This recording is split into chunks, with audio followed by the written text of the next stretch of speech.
Let's be honest. Not every Valentine's Day can be your best Valentine's Day. So I am here today to give you guys a list, a curated list from the top scientists. But these are not just normal scientists, no, these are the loneliest scientists. And they've crafted what I believe to be the best anime to watch on Valentine's Day, whether you be a hapless romantic like myself, or someone who is currently hiding 4 affairs from their wife and kids. Let's be honest, dude, you should probably be honest and fess up to your sliminess. So here we go. It is now time to get into the best anime to watch on Valentine's Day. Also, it's a big plus if you watch these while drinking wine and eating ice cream with sprinkles.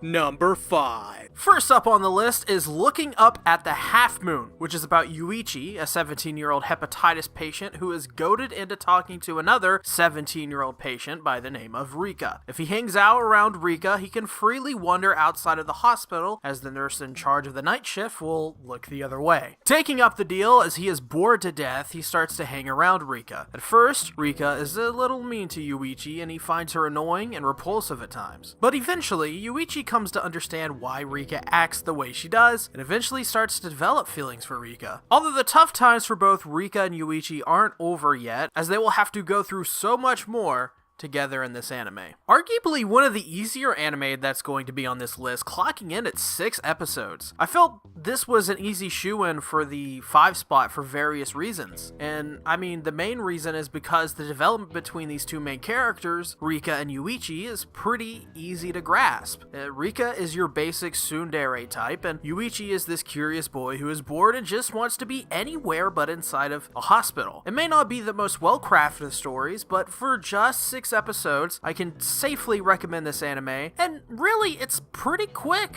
If you're a fan of any kind of romance, whether it be complex or simple, I think you should give this one at least a shot. Also, if you're up for it, you can watch a complete breakdown of this series over on my channel right now. Links will be in the description. Also, this anime is available over on Crunchyroll. Number 4. The sequel to the critically acclaimed Clannad. After graduating from high school, Tomoya Okazaki and Nagisa Furukawa begin their life together as a couple. Tomoya decides to forego college and finds a job working on street lamps for a living to support his new life with Nagisa. Nagisa decides to get a job at a local diner to also support their family. This series is an ultra-realistic take on the hardships of being in a family and the good and bad which comes with it. Tomoya Okazaki is the ultimate symbol of a good family man in this anime and should be a must-watch for the people looking for something with the family, something that goes into family values and is deep and has these interesting relationships that are both meaningful and do something for the story. And the first thing I'll get in the comments is, why not the original Clannad? Well, the reason for this is I feel the first season really isn't needed to view season 2 at all. Season 1 was pretty much a harem with supernatural elements, and After Story removes all of those elements to take these characters further into a deeper and more uncharted territory. I haven't really watched an anime quite like this in a long time, or just one like it in general. Also, this anime covers life after school and is an anime in the workplace. There aren't a lot of anime like that these days, so that in itself is a great reason for you to check this out. And if you're looking for something to watch on Valentine's Day, look no further, because this one is a pretty good one, so pick this baby up over on High Dive today.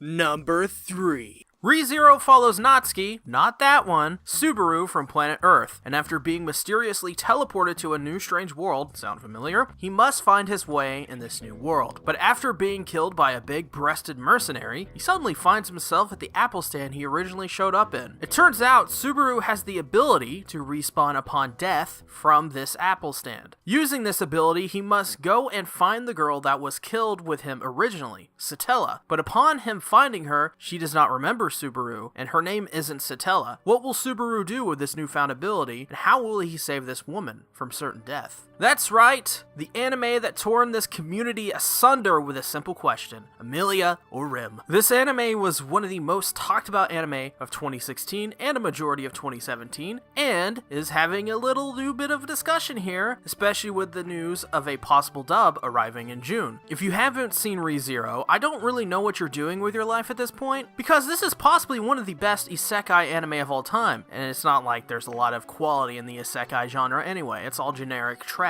But this one is easily one of my favorite anime in recent years. ReZero brought the inner anime fan out in me to say the least. The story is vast and the world is rich with excruciating detail and pinpoint execution. That being said, it does have its fair share of problems, but in terms of an adaptation from a still ongoing light novel that is way more detailed than it probably needs to be, ReZero is not only one of the best isekai anime of all time, but likely one of the better light novel adaptations out in the market, at least right now. At least until White Fox adapts Ari Ferretta. Also check out my review, and once you get done watching ReZero, come on over to the ReZero web novel podcast to watch me and Rei Asaka tackle the web novel and review it each and every month. Also, you can find this anime exclusively on Crunchyroll. Number 2.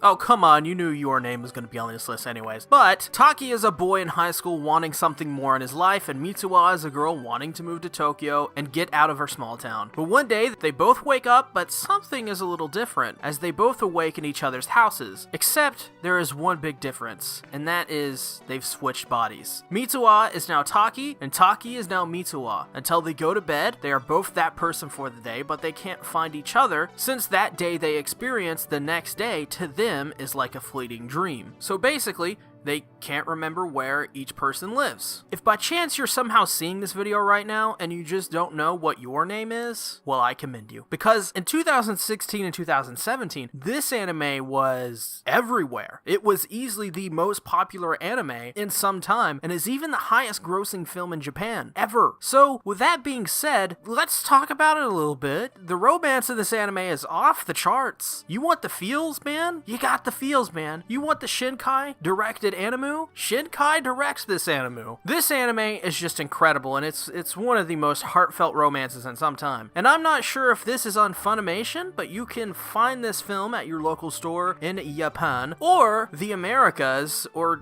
anywhere else that isn't America too, I guess, because it's available freaking everywhere. Number 1. Your Lie in April is number 1, and it is about a former pianist named Kosei Arima. One day, he is asked to accompany Kaori Miyazano, a violinist, for a show. But due to his PTSD, he is unable to hear the notes and play his piano. Taking no for an answer, Kaori decides to help out Kosei and get him ready for the show. Will Kosei relearn how to play the piano? More importantly, will he learn to accept his past and move on from it? Find out in Your Lie in April. Over the years, there is always one anime that sticks into my head when I think about romance, and that's Your Life in April. It's unique because it tells this story about Kosei coming from the absolute worst possible family situation that you could come from, and Kaori, who is this upbeat pretty girl who wakes Kosei up from his depression and dark past and helps him move on. If there is one anime you watch during this Valentine season, whether it be with your girl, your boy, or your Rosie Palmer, it's Your Lie in April. And of course, you can find this anime on most streaming platforms, like for example, Netflix and Crunchyroll. And there it is! There is the anime that you should watch today on Valentine's Day, or whenever you and your couple or your Rosie Palmer can celebrate the Valentine's Day. I first want to thank the people that made this video possible, and that's the Extremely Lonely Scientists. They always craft some of the best lists in the world. If you don't know already about the Loneliest Scientists, then you're not alone, because this is the first time they've ever made a list. And tell me, did the Loneliest Scientists, I'm sorry, it's a clear designation. If I see anyone say Lonely Scientist, I will correct you fervently and swiftly with the power of thunder. How did the Loneliest Scientists do? They want to know. They're over my shoulder right now. They're grunting, and I think that's what they want me to say. So, how did they do? Did you check out any anime on this list, or have you watched all the anime on this list? And did your hand enjoy it? Alright, they're rushing me now to end the video. Okay, so thank you everybody. I'll see you guys later. Make sure to like this video. Make sure to subscribe if you haven't already subscribed already, because you should. You should always subscribe to the SeaTactics. Okay, okay, I'm okay.